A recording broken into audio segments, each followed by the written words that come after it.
Breaking news, parish orphans and retrogrades. Cardinal Becciu resigns in disgrace from the College of Cardinals after a story came out recently that he was stealing in order to spread lies about Cardinal Pell in Cardinal Pell's recent defeat of charges against him as a child molester. This is outrageous. No one's making a big enough splash, and res ipsa loquitur, the facts seem to make a big deal out of themselves. Pope Francis himself asked Becciu to resign as prefect of the Congregation of the Causes of Saints, one of the dicasteries we don't hear about so much, and from the rights extended to members of the College of Cardinals on September the 24th after it was linked to an ongoing investigation of financial misconduct at the Vatican.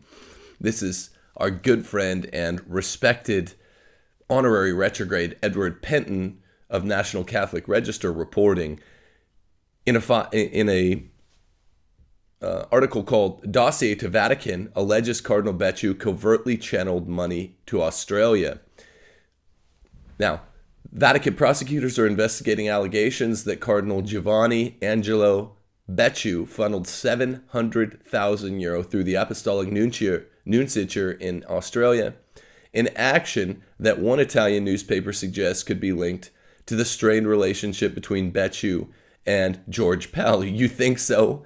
I mean, it's funny that when journalistic integrity is actually honored, journalists can't go around connecting even the obvious dots unless they have at least one source. But yes, stealing money to get Cardinal Pell presumably falsely accused and falsely convicted of child molestation, that could put a tiny strain on your relationship. Yes, that's not straining at credibility.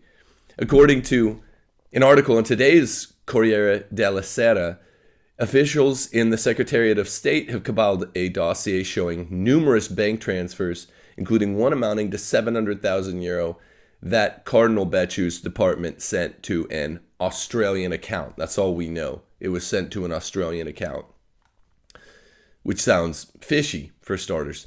In an article, Corriere della Sera noticed that Cardinal Pell, whom the newspaper described as one of Cardinal Becciu's enemies, a long-standing thing and a somewhat well-known thing, had been forced at the time to return to Australia to stand trial on sexual abuse charges, of which he was eventually exonerated. Corriere della Sera also reported that, according to Monsignor Alberto Perlasca, a Secretariat of State officials who had worked under Becciu during the period from 2011 to 2018, when the Cardinal served as the Secretary of State's sostituto, its Deputy Secretary of State, Cardinal Becciu was known to, quote, use journalists and contacts to discredit his enemies. Not a nice thing to do, and not something that will heal the wounds between you and a proverbial enemy, like Cardinal Pell. It is precisely in this vein that the payment in Australia would have been made, possibly in connection with Pell's trial, the article claimed. Now, more facts are emerging on this by the day, but this is how journalism seems to work. Not that I went to journalism school. I'm trained in philosophy and law, not journalism. But when a good reporter, from whom we expect good reportage, with good habits, says things like, possibly in connection with Pell's trial, this almost always means they have facts that they're waiting to connect, but they're very confident, I'm guessing, that there's a definite connection there. They're not simply suspecting or wondering out loud. They're not being overly hypothetical in their connections. That would be unusual in good reportage. A Vatican source with detailed knowledge of the matter confirmed the contents of the Corriere della Sera report to the Register on October the 2nd. This is what broke just the day before my kid's birthday. This was a big deal. the existence of the bank transfer to Australia was probably the big connection all these news outfits were waiting to make. The year and the date of the transfer recorded in the archives of the Secretariat of State, the source said.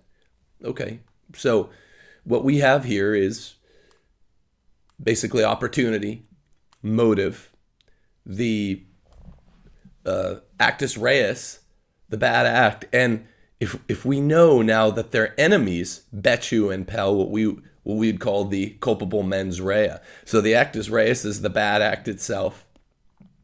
Culpable mens rea is what any prosecutor's looking for. What's the frame of mind that this guy probably had when he did the crime? We got motive, we got opportunity. I don't know what other facts could possibly emerge to make this case any more explicit. It's quite explicit as it is. So the year and the date of the transfer recorded in the archives of the Secretary of State, this is an anonymous source, says. And Tom Kington reports in the Times an article called Cardinal Becciu Stole Funds to Bribe Witnesses in Sex Abuse Case Against Rival George Pell. So Mr. Kington in the Times is not being quite as covered. He's not being quite as cautious. I'm sure his ducks are in a row. He is outright saying what I said in the opening line of this video, that Cardinal Becciu stole funds to bribe witnesses in the sex abuse case against rival George Pell. Bribing witnesses, by the way, does not sound like Cardinal Becciu was simply insisting that these witnesses say the truth. And you know, he's not preventing merely that they chicken out or something like that. It sounds like he's having them falsify testimony. I'm speculating a bit here. Nevertheless, you don't normally get bribes, which is an illegal act, to do a lawful act like give good, valid testimony. It sounds like we're talking about a massive conspiracy to give false testimony against Cardinal Pell. And we already know how that film ends. He was exonerated from those charges in Australia's high courts. So the picture's pretty clear here. A senior Catholic cardinal, according to Tom Kington, this is his iteration of the facts, has been accused of using 700,000 euro of Vatican funds to bribe witnesses to secure a sex abuse conviction against a rival. Italian media have reported that Cardinal Giovanni Angelo Becciu, 72, is suspected of wiring the cash to recipients in Australia who helped to ensure hostile testimony ensured in the abuse trial of Cardinal George Pell, who was accused of molesting choir boys in Melbourne in the 90s. This doesn't look good for Becciu, and it's being played down, which is something that's concerning to me. I'm a bit concerned how few other voices in the Catholic sphere of journalism or blogosphere or YouTube have covered this, because I'm a little bit late to it. This came out 3 days ago, and I thought by October the 5th, when I'm releasing this video, everyone would have a story on it. Everyone does not. So I'd like to give a little bit of commentary on what led to the rivalry of these two guys, Pell and Becciu, and then let you be the judge. You've kind of already heard the facts as they come out here. It doesn't look good for the objectivity for the case against not Pell, but against Becciu himself. Quickly, before turning to the relationship between Cardinal Pell and Cardinal Becciu, which was chilled even further recently by the bad acts of Becciu, I'd like to talk to you about Make Abortion Illegal Again. I've been plugging these hats the last several shows since right before the nomination of Amy Coney Barrett. Go to makeabortionillegalagain.com for a chance to buy one of these wonderful hats. It is something of an effigy we can burn abortion by. We can wear this out in public. It's a wonderful little gesture to the secular world what we think about abortion. It's going to be illegal again. It's just a matter of time. Go to makeabortionillegalagain.com and show your friends what you really think of the secularist infanticide, which has been a silent holocaust since 1973. We're going to make it illegal again. It's just a matter of time. Trump will be reelected. Amy Coney Barrett will get in without significant challenge. She will be confirmed by the Senate even before the election. You can show your support for this by going to makeabortionillegalagain.com and buying one of these little puppies. Hopefully there will be a sixth conservative or semi-conservative, hopefully very conservative nomination to the Supreme Court in the second term of Trump, which I am all but certain he will end up winning. All right, now let's turn quickly to the relationship, historically speaking, between the two rivals, Cardinal Pell and Cardinal Becciu. Conservative Cardinal Pell, generally speaking, Francisite liberal Cardinal Becciu. The tensions between Pell and Becciu have been widely reported. This is not the first case of reportage on such a thing. They had strong disagreements about financial management and reform, with Pell speedily pushing for a centralized financial system to foster more control and transparency over Vatican finances. Remember, this is what people have speculated Pell was being punished for by the false accusations against him in the Australia courts, is his reform of the corrupt Vatican system, financial system. Cardinal Becciu, on the other hand, has always favored the established system, which allows anti-transparency, which allows mismanagement, misappropriation. And he likes the established system for its autonomous dicasterial accounting and gradual reform, meaning no reform at all, presumably, though he wouldn't tell you that. Cardinal Becciu, whom Pope Francis had trusted and considered a loyal collaborator, was also behind the sudden ending of the first external audit of the Vatican in 2016. Remember that? The sudden close to the audit. This was always a cause for concern. We talked about it on TNT. Lots of outfits complained about it. Why would the audit end so suddenly when reform is the goal? When attention in 2016 suddenly turned to accounts of the Secretariat of State and the ouster of the Vatican's first Auditor General, Libero Milone, after he started inquiring about Swiss bank accounts handled by the Secretariat of State. Remember all that fishiness? We talked about it a lot, even as late as 2018, which was 2 years after the fact. Monsignor Perlasca, a former right-hand man of Cardinal Becciu, when the latter was sostituto, had been widely reported in the Italian media as a key figure behind the chain of events that led to the Cardinal's sudden and unexpected dismissal. Fishy, fishy, fishy. This was all after Monsignor Perlasca issued a desperate and heartfelt cry for justice, according to the Vaticanist Aldo Maria Valli, who had his important role in the early Archbishop Vigano proceedings and reportings. But Cardinal Becciu's lawyer, Fabio Viglione, said the Cardinal decisively rejects allegations against him and what Cardinal Becciu called imaginary privileged relations with the press used for defamatory purposes against senior prelates.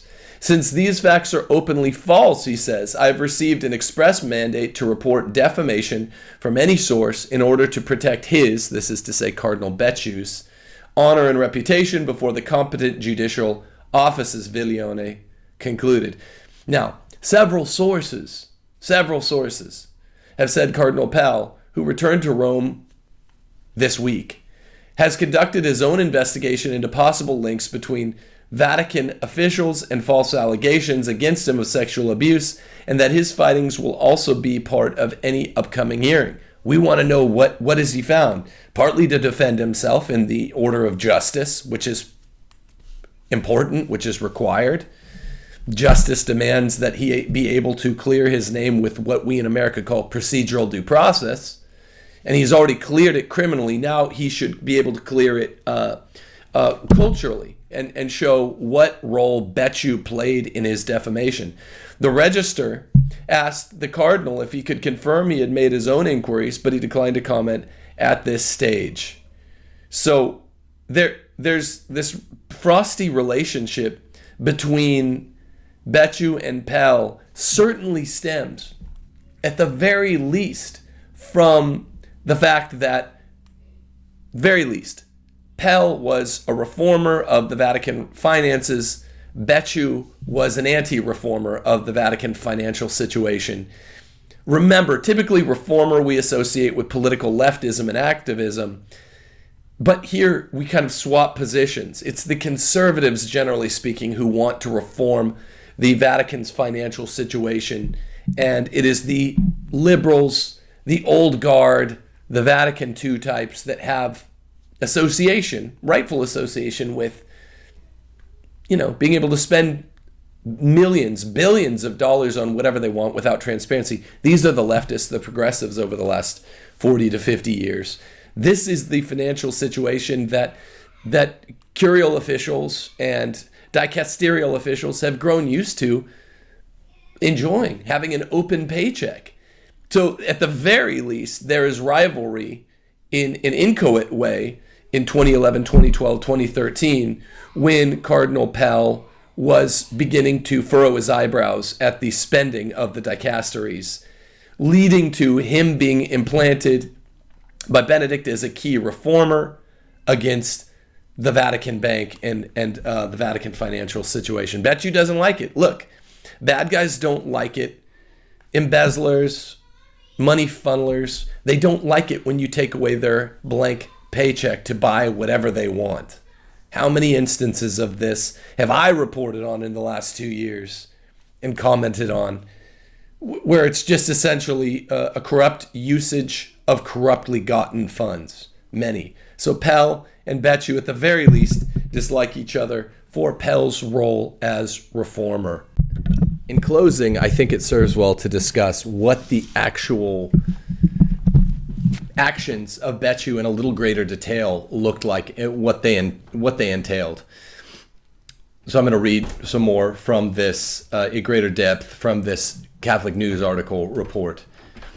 There's a new report by the Italian weekly L'Espresso, which showed that Becciu gave financier Enrique Crasso, I think I mentioned him once, a former manager of Credit Suisse, control over millions of euros of Vatican investment funds from the Secretariat of State and from the papal charity Peter's Pence. We've all remember Peter's Pence from recent months and recent years. We've all stopped giving to Peter's Pence in order to try to curtail some of the corruption at work in Vatican investments. Well, we need to do some more of that if possible, because Cardinal Becciu is giving to guys like this Crasso, Enrique Crasso, who is making highly speculative investments on behalf of the Vatican. Let's look.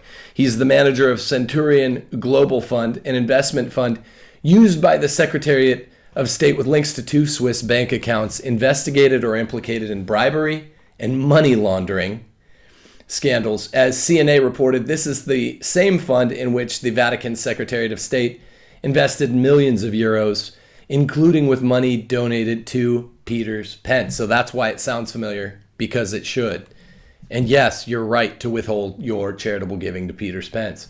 Reports show, the CNA article continues, that the fund's investments lost money while its managers, who include Crasso, recouped millions in fees. Centurion Investment Fund has been under investigation by Vatican authorities since December 2019. Again, none of this is news to you aside from Crasso and Becciu's specific involvement in the alleged misappropriation. According to L'Espresso, Crasso directed Vatican money into highly speculative funds with low return margins and based in tax havens. I'm not a CPA. CPAs always furrow their brows when they hear something like this.